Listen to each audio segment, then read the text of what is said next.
তায়েফের ময়দানে রক্তাক্ত হয়েছেন, রক্তাক্ত। পাহাড় রক্ষী ফেরেশতারা বলে, নবী আপনাকে রক্তাক্ত করেছে? তায়েফে কেন গেছিলেন বিশ্বনবী? জমির বায়না করতে না? তায়েফে জমি কিনতে গেছিল না? তায়েফবাসীকে জাহান্নামের আগুন থেকে বাঁচাতে রক্তাক্ত করা হয়েছে। পাহাড় রক্ষী ফেরেশতারা বললেন, নবী একটা আদেশ দেন, দুই দিক থেকে চাপা মেরে পুরো তায়েফবাসীকে মাটির সাথে মিশিয়ে ফেলবো, মাটির সাথে মিশে যাবে। বিশ্বনবী বললেন, না না, তারা হয়তো ঈমান আনে নাই, তাদের ভবিষ্যৎ প্রজন্মের কেউ না কেউ লা ইলাহা পড়বে, কেউ না কেউ লা ইলাহা জপবে। তাই হয়েছে। তায়েফে যদি যান, আল্লাহু আকবার, মসজিদ আর মসজিদ, শান্তি আর শান্তি। কোরিয়া মুসলিম ফেডারেশনের আওতাধীন সং উরি জামি মসজিদের আয়োজনে ডেজিং ইউনিভার্সিটি স্টেডিয়ামে আজকের আয়োজিত এই দ্বিতীয় বার্ষিক ইসলামী মহাসম্মেলনে আপনারা যারাই উপস্থিত হয়েছেন, আপনাদের সবাইকে জানাচ্ছি আন্তরিক শুভেচ্ছা এবং মোবারকবাদ। আহলান ওয়া সাহলান ওয়া মারহাবান বিকুম ফি হাযাল লিকা আত-তাইয়্যিব আল মুবারাক। শুরুতে আমরা আল্লাহ রাব্বুল ইজ্জা ওয়াল জালালের দরবারে শুকরিয়া জ্ঞাপন করছি যে আল্লাহ তাআলা এত চমৎকার একটি পরিবেশে আমাদের প্রিয় মাতৃভূমি বাংলাদেশ থেকে হাজার হাজার কিলোমিটার দূরে দক্ষিণ কোরিয়ার এই ইউনিভার্সিটির স্টেডিয়ামে কিছু দিনই কথা শুনবার জন্য আমাদেরকে আসার বসার সুযোগ করে দিয়েছেন। আমরা সবাই পড়ে নিয়েছি কালিমাতুশ শুকর, আলহামদুলিল্লাহ। আল্লাহ রাব্বুল ইজ্জা ওয়াল জালালের দরবারে লাখো কোটি শুকর এবং সুজুদ এবং প্রশংসা শেষে আমি আজকের এই প্রোগ্রামের অর্গানাইজিং কমিটিকে অন্তরের অন্তঃস্থল থেকে ধন্যবাদ জানাতে চাই, যারা দীর্ঘদিন অনেক চেষ্টা করে, অনেক আয়োজন করে আজকের এই চমৎকার ফুলের বাগানকে তারা সাজিয়েছেন। তাদেরকে আমরা শুভেচ্ছা জানাই, ধন্যবাদ জানাই।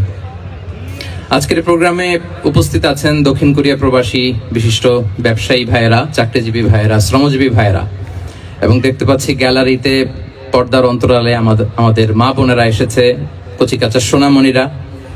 তারপর আমি এখানে সিকিউরিটি ডিপার্টমেন্টকে দেখলাম, police department, and I would like to thank from the bottom of my heart to the Daejeon University Authority for giving us this nice venue to organize such an amazing program.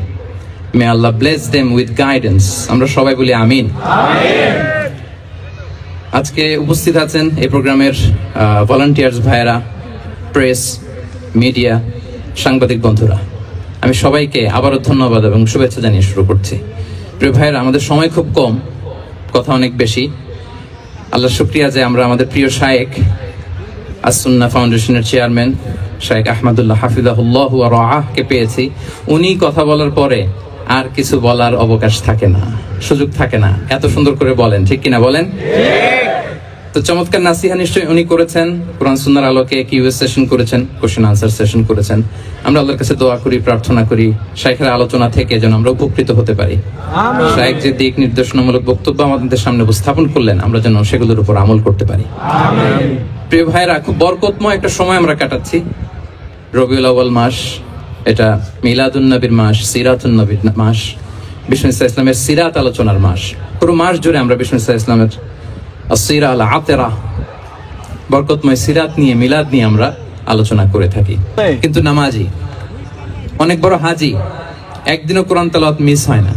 তো এত ইবাদত করেও সে ইসলামের আসল এসেন্সটাকে ধরতে পারে নাই। বিষ্ণু বললেন সবচেয়ে বেশি জান্নাতে প্রবেশ করাবে যে দুটি আমল, একটি হচ্ছে তাকওয়াল্লাহ, আল্লাহর ভয়, আরেকটি হচ্ছে উত্তম আচরণ, সর্বোত্তম আচরণ। তো আমরা যেন উত্তম আচরণের অধিকারী হই। আনাস রাদিয়াল্লাহু তাআলা আনহু বলেন, একদিন একটা কাজে সম্ভবত জুব্বা আনতে আমাকে বিষ্ণু পাঠিয়েছিলেন। আমি ছোট মানুষ, জুব্বা আনতে যে ভুলে আমি মদিনার বাচ্চাদের সাথে খেলতে আরম্ভ করলাম, খেলা দেখতে আরম্ভ করলাম। বাচ্চারা রাস্তায় খেলাধুলা করে না? বিষ্ণুনবী যেটা আনতে পাঠিয়েছে ওইটা না এনে ভুলে, ছোট মানুষ তো, সেও দাঁড়িয়ে দাঁড়িয়ে মদিনার ছেলে মেয়েদের খেলা দেখতেছে। এখন সময়ের পর সময় যায়, ঘন্টার পর ঘন্টা যায়, আনাস তো আর আসে না জুব্বা নিয়ে। বিষ্ণু ভাবলেন, হায় রে, আনাস মনে ভুলে গেছে, যাই নিজের কাজ নিজেই করে নিয়ে আসি।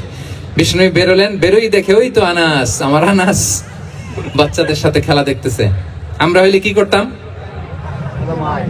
আমরা হইলে কি মায়ের, ওই যে ডাইরেক্ট মায়ের। আল্লাহ, আজকে তোর একদিন কি আমার একদিন না? বিষ্ণু গেলেন, তিনিও বাচ্চাদের সাথে খেলা দেখতে শুরু করলেন, কিছুই বললেন না, শুধু আলতো হাতে আনাসের পিঠে হাত রাখলেন, ঘাড়ে আলতো হাতে।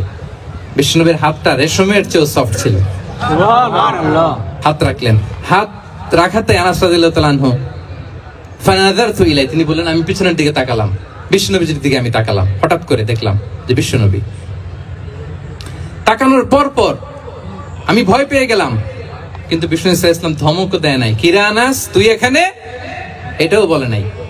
তাকালাম, ওয়া হুয়া ইয়াদহাক, তিনি একটা মুচকি হাসি দিলেন। সুবহানাল্লাহ। বললেন আনাস তোমাকে না কাজে পাঠিয়েছিলাম, এখানে কেন? আনাস বলে ইয়া রাসূলুল্লাহ ক্ষমা করে দেন, আমি যাচ্ছি। আনাস বলে বিশ্বনবীর সেদিনের মুচকি হাসির শাসন মরার আগের দিন পর্যন্ত আমার এই সোজা রাস্তায় রেখেছে। সুবহানাল্লাহ। ভাইরা আমার, শাসন করতে জানলে পিট্টি দেয়া লাগে না, ধমক দেয়া লাগে না, মার দেয়া লাগে না। শাসন করতে জানলে একটা মুচকি হাসি দিয়ে শাসন করা যায়, ঠিক কিনা বলেন? তাহলে কর্মচারীর সাথে তার আচরণ কেমন ছিল আমরা জানলাম।